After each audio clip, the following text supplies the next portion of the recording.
Hello and welcome to Let's Chat Death, Dying, Funerals and Grief with me, your host, Anna Bushell. Every month I will be welcoming a special guest to chat all things death, dying, funerals and grief. Not the most light-hearted of topics, I know, but that's the whole point of this podcast, to shine a light on these often seen as taboo subjects with a view to hopefully dispel some fears and encourage others to be brave and have these conversations. For this episode, I am pleased to be welcoming Caroline Sammon, founder of Letters After Loss. Welcome, Caroline. Thank you, Anna. So, Caroline, are you okay today to chat with me about your recent bereavement? Yes, yeah, absolutely. So, tell me, what's been happening in your life lately? So my partner Paul, he died back in March last year. So I'm just about to come up to sort of the 1 year anniversary. We've done, obviously, I've done Christmas, I've done his birthday, I've done my birthday, just done Valentine's Day. So it's just kind of going through those sort of like the hurdles. Yeah. But what I have found is it's not actually those days that are the tough days, because I can prepare myself for those days. It's the day after that's Oh, kind of falls apart, because I'm so right. sort of focused on the day, that I can keep myself sort of busy sort of doing stuff, and then it's the next day that it sort of overwhelms me. And Yeah. but yeah, so but it's just sort of kind of, I've just tried to sort of remember that I still have a life, and he would want me to still keep on living, and that's what I'm really, really trying to do. And are you okay to tell me about Paul and who he was and what he was Yeah, like? yeah. So Paul, I met, it'd be 13 years ago now. We were both sort of divorced, so we sort of like a blended family. Yeah. So we were together sort of 12 years.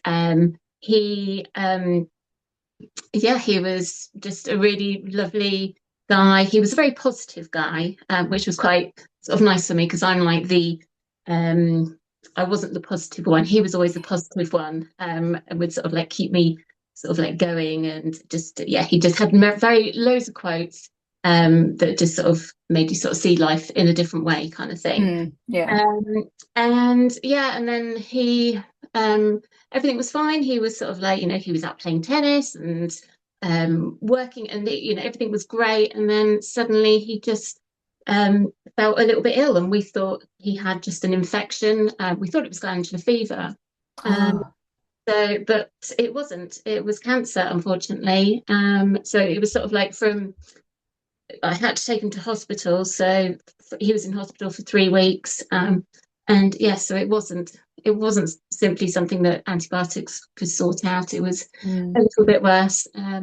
So yeah, it was very quick. right. But yeah, So, yeah, so how long it was it from the time of finding out to his passing? was so I took him into hospital on the 3rd of March, and then he died on the 23rd of March. Right. So yeah, it was super quick. So that is no time at all, is it? No, no. So it's sort of trying to process, like, obviously the what happened, and yeah, and then suddenly you're sort of thrown into organising a funeral where Yeah. you were just taking him into hospital to get some antibiotics because you thought he had glandular fever.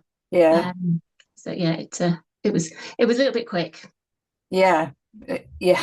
Yeah. And I'd imagine with the blended family situation, that can't be easy either. Or did everyone pull together? How did that work? Yeah, so his son, so he had 3 children. His son was able to come over sort of, and he spent a week with us. His Right. daughter was also coming to visit as well, and then sadly her child got chickenpox, so she wasn't allowed to Oh, come to the hospital. So it was just kind of me sort of like feeding information to everybody, and everybody was just sort of supporting each other yeah. through it. Yeah. So Because that yeah, must be so tough for them as well. yeah, absolutely. And Yeah. but yeah, so he was. the fact that he was still able to. We had enough time so he could actually sort of see and speak to all his children and sort of see everybody, Right. which I'm sort of like quite grateful for that he did sort of Mm. have that. Yeah. Yeah. So in terms of like your bereavement, like you've mentioned, like you're almost sort of have covered the first anniversary of different events and things and occasions. So, but is there and how actually it impacts you the day after? Is there any other aspect of bereavement that has surprised you most that you kind of didn't anticipate? Yeah, I think it's like the memory loss. So although Paul and I had been together for sort of like 12 years, Mm. literally sort of like a week after he passed away, I couldn't imagine him it being in the house. And it's as All if right. like your brain it goes into like a protection mode, and Mm. it just wants to sort of like look after you. So Yeah. therefore it just sort of pretends that like he didn't exist. And I would have to really sit and go, yeah, he used to sit on that seat, or he would cook dinner in the kitchen, he would stand there, and I would have to really um work hard to sort of like imagine him being in the house.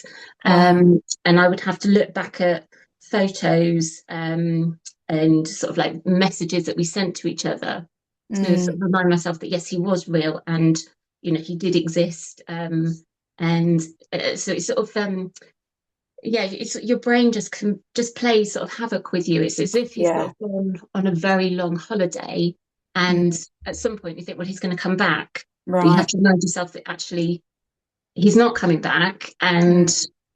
um, there's sort of questions that I'd love to ask him, and it's sort of in my head, I'll sort of be like, oh yeah, I can ask him that, and then it's like, no, you can't.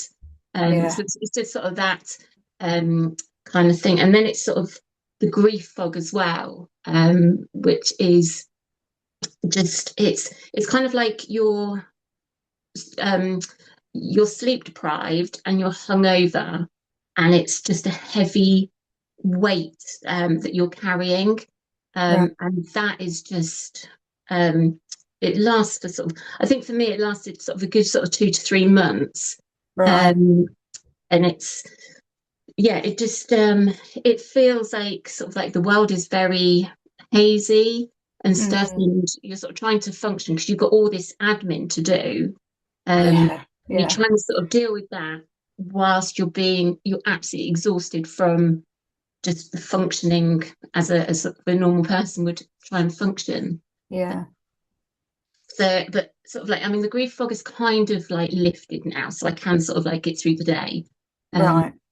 but it's like still the memory loss is still like I can't, like normally, like pre all of this, there'll be a word I'm trying to remember, and I'll be like, oh, it's at the tip of my tongue, but now it's not even on the tip of my tongue. It's kind of Right. disappeared from Yeah. my vocabulary, and I'm desperately trying to explain something that I'm trying to say, and it just disappears, and I'm like, Yeah. I'm sure there's a word for it. Um, Yeah.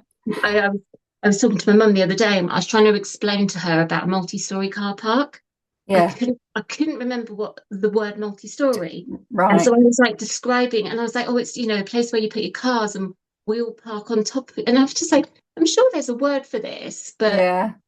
so it's things like that. It just sort of yeah, it just, I mean, I've lost my grandmother and my grandparents before this, but like I never had kind of these sort of like symptoms. Um, Right. so yeah, So it's a different type of grief mm, then, is I suppose. Because like your grandparents, they're probably maybe our first bereavement that we yeah, kind of experience, aren't they? yeah, For most of us, not of sadly for everyone. And it's anticipated because they're old, and you kind yes, of yeah, it's the natural order of yeah, things as we expect it to be. But yeah, you've got the shock within that bereavement of losing Paul yeah. that's there as well, isn't it? yeah, yeah. You're suddenly you're trying to like suddenly you become the responsible adult, and although it's sort of like I am the responsible adult, there was two of you to sort of make the Yeah, decisions, yeah. and then suddenly it's like I haven't got anybody else to ask their Mm, opinion, like, oh, do we need this product or this insurance or whatever? yeah, And normally it'd be like a two-way conversation, but suddenly it's sort of like I'm the one that's got to make the decision. And if I don't do that decision, like what's going to, the kind of it all sort of lands on my sort of lap to deal with. And I think that's sort of uh, quite hard as well when you're sort of like dealing with everything else. yeah. Because there is, your head is the shed when you're going through bereavement. It's something that I say to my families, and and there just does seem to be so much that you need to sort of sort out, that, like you say, just the general admin that you've kind of got to work through. I mean, did you get much support or help from anyone in that sort of side of things? I think it's no, but that's not because the support wasn't there if I wanted it. But I was the probably the best person to do it. I was the only person who kind of knew everything, knew where everything was. Um, so it was kind of it really was just sort of down to me to kind of Yeah, do it all really. yeah. And there's And no um like I'm trying to think of the word now, like agencies at the hospital or bereavement services that talk you through things or anything like that. no, no, they literally Mm. sort of the night he died, they just gave me like a leaflet, and they were sort of Right. like, um, I was sort of like, what do I do? Am I supposed to like leave him here? What do I do with all his stuff? Can I come back the next day? And it was like, no, you need to, he'd been in hospital for 3 weeks, Mm. so we you kind of try and make it as much of a home as you possibly Yeah. can with photos and stuff like that. And they're like, no, you need to take everything now. And like, and here's a leaflet, and somebody will give you a call like tomorrow or something. And that was it. So me and my daughter Wow. sort of like walked out the hospital with all his belongings and a leaflet, and we were like, what do we do now? Yeah. So yeah, so there wasn't that support kind of there, but I don't know how else. I mean, it was sort of like a quarter to 12 at midnight, so I don't Mm. know what else really Yeah. there was that they could do. Yeah. Okay. For I know I don't know if you've experienced this, but when I've had folks say that when they've gone through bereavement, they've found like people that they know find it really difficult and uncomfortable to like talk to you and maybe even mention Paul's name and things like that. Was that something that you found? Um, yes and no. I mean, Paul, he is always my favorite topic of conversation. I Mm. love talking about him, and I hope that people will also feel comfortable talking about him. There are people who don't, and I kind of have to sort of, I don't want him to sort of be the elephant in the room. Right, yeah. So I will if I can see somebody sort of like, oh, I don't want to, say anything, then I'll sort of like bring his name up. Okay. Because he was a person and he did exist and he Mm. was a huge part of my life. Um, and yeah, I just love talking about him because for me, he's still kind of there. Yeah. And he was such an inspiration to me that yeah, I think he still needs to be sort of talked about. Mm. And also, we didn't break up. We and I think when you do break up with someone, so people don't want to talk about them because they might upset you, but we didn't break up. I'm still Mm. feel very much part of a couple. Um, Right. so yeah, I still quite happily talk about him. And I think it's sort of I think people they can't there's nothing that they can say that will fix anything. Yeah. But by talking about him, it's even if I did get upset, that's okay. Yeah. because that's what's going to happen. Mm. Um, but it's sort of by talking about him, it just makes my life like a little bit easier because I just still feel that he's being sort of remembered, Yeah. which I really enjoy.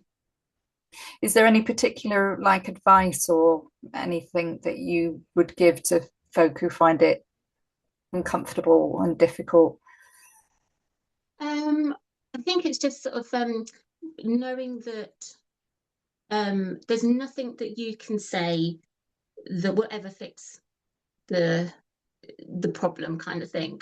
I mean, it's Mm. not a problem, but The you can't. situation. Yeah, thank you. So Yeah. there's nothing you can say that's going to help with that. But by like talking about them, people can sort of make your life easier.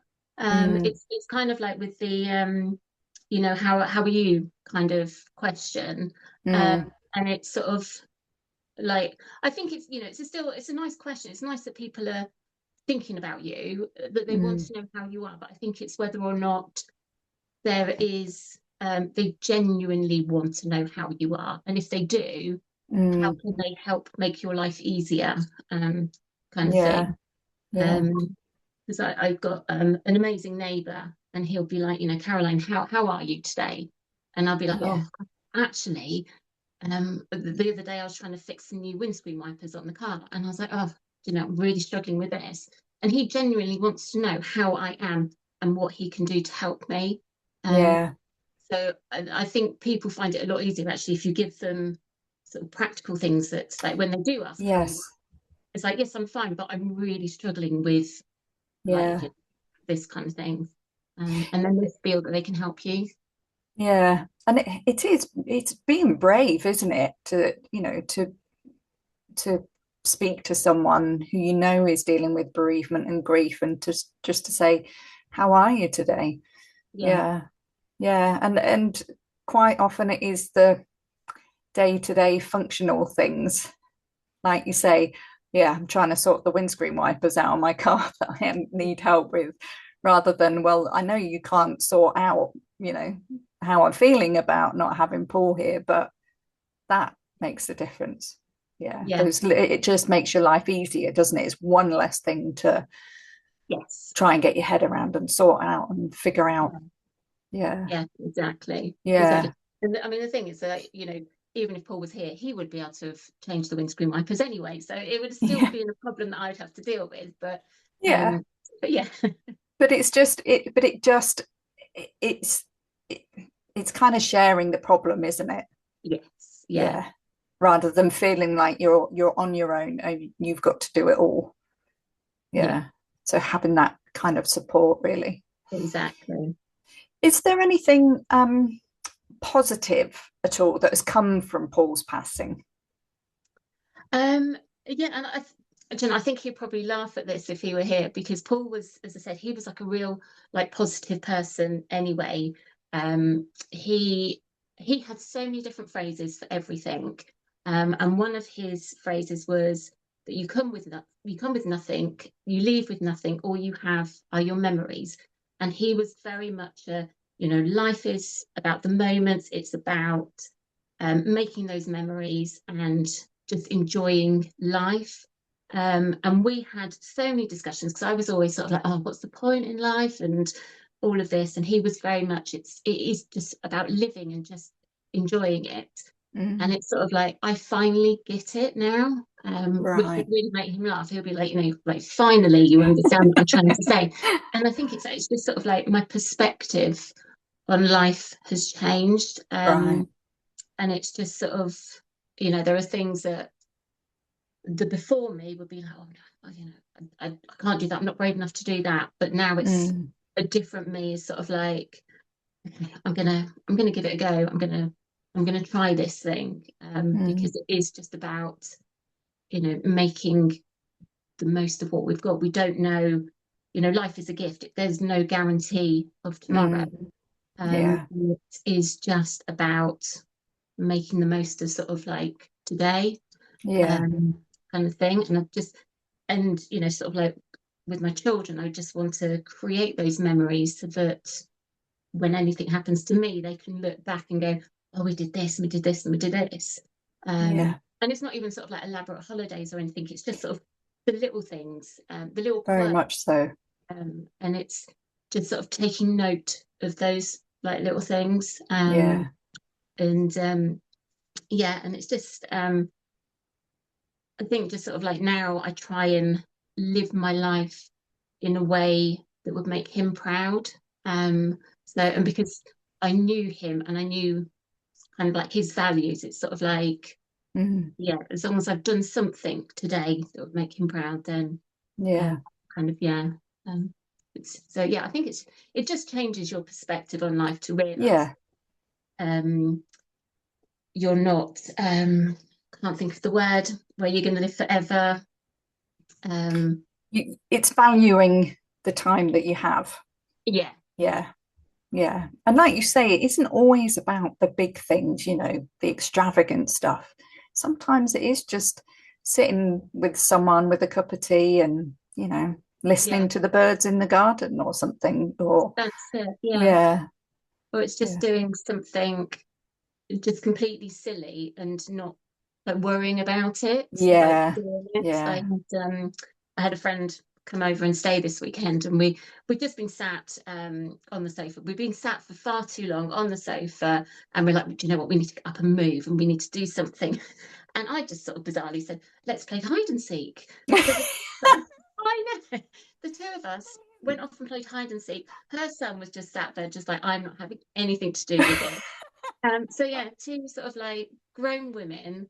But Yeah, I think for the pair of us, that's what we're going to remember of that weekend is that yeah. we played hide and seek at, That is, yeah, the age of yeah. 50. Brilliant. And you're right. Silliness is something, certainly when you get into adulting and when you're dealing with bereavement, I mean, it doesn't get bigger than that, does it? That actually sometimes silliness is really kind of quite key and just freeing yourself up a bit. That's it. It Yeah. just sort of, just for a few minutes, we just kind of forgot all the stresses of life, Yeah. and we just had like a proper sort of like giggle Yeah. doing. So I mean, it makes me smile now just sort of thinking back Yeah. And to it. look at me. I wasn't even there and I feel like, I'm loving it. It's great. That's so good. I love that. So so you've set up a thing called Letters After Loss. Yeah. Can you tell me more about that? Because I'm fascinated to find out about that. Yeah, so what I was sort of finding, so there's um like when sort of in the evenings they're very sort of lonely, especially sort of weekends as well. And I would Mm, just be sat scrolling on Facebook or whatever. And it was sort of like I was like, I need to kind of get off sort of social media. I need to sort of like be doing something. So I just put on a post on Facebook sort of saying, would anybody like to be a pen pal? And okay. so I put it in sort of like one of the widow sort of groups. And somebody replied back saying, yes, I would love to. So I now have a pen pal in America who is also sort of a widow, and we just sort of write to each other. So I then Oh put wow. in another Facebook group. Would anybody else like this? If I sort of set this all up, would anybody else like this?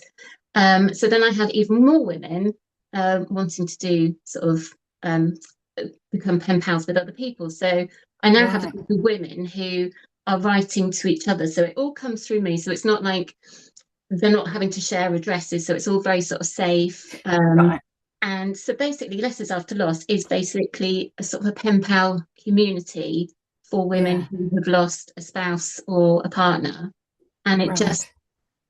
it's handwritten letters. So you're just sort of coming away from social Mm, media, you're connecting with somebody who understands and you don't have to explain anything about the grief or they just know. mm, And yeah, so it's just sort of providing a community for women and just taking it mm. sort of offline and having something nice to come through the post box that isn't a bill or some sort of admin that you've got to do. It's just a nice Right. handwritten letter. So that's what it's all about. Yeah, because I'd imagine, you get to that point like recently, sort of, after bereavement, where It's a bit like dreading the postman. Yeah, absolutely. Absolutely. I would, I mean, even now, if he walks past the end of my drive, I'm just like a little tear inside because he's not bringing something that I've got to deal with. Right. And it is just sort of, I think there has just been so much admin that I just can't take anymore. Yeah. And Yeah. like, it's just sort of like, sometimes it's just normal admin that I'd have to deal with anyway, but I think I've kind Mm, of reached the peak of how much I can mm. deal with. So yeah, so when my first sort of letter arrived from my pen pal, and it's handwritten, so I know So you what know, and it just of that excitement, it's just like, oh my gosh, I'm going to get a cup of coffee and I'm going to sit and I'm going to spend yeah, just 5 minutes reading this letter. yeah, And so it's like, it's somebody that I've never met. But yeah, we're just having a lovely sort of like conversation over sort of a letter. yeah. And there's just something magical, isn't there, about handwritten letters Yeah, and and also it can be quite cathartic for you as well when you're handwriting the letter. It's yeah, a lot of people talk about self-care and things like journaling is a good way to help process what's going through your mind and your emotions and things. But also, um, I love the fact that you said you don't need to explain yourself because yeah, they get it yeah, because they're in the same exactly. situation. Yeah, that's So it. it's almost a bit more freeing, I'd imagine, that you Yeah, could just literally say how it is yeah. and not have to worry about it. Yeah, exactly. And it's sort of, I mean, there are sort of obviously there's loads of online groups which are really helpful and Hmm. I'm a part of.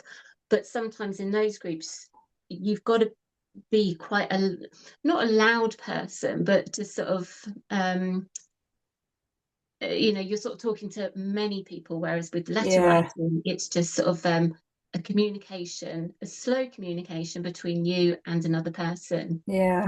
And It's in not the that, same pressure, is there, as like no, in that's the it. instant, I suppose. Yeah, yeah.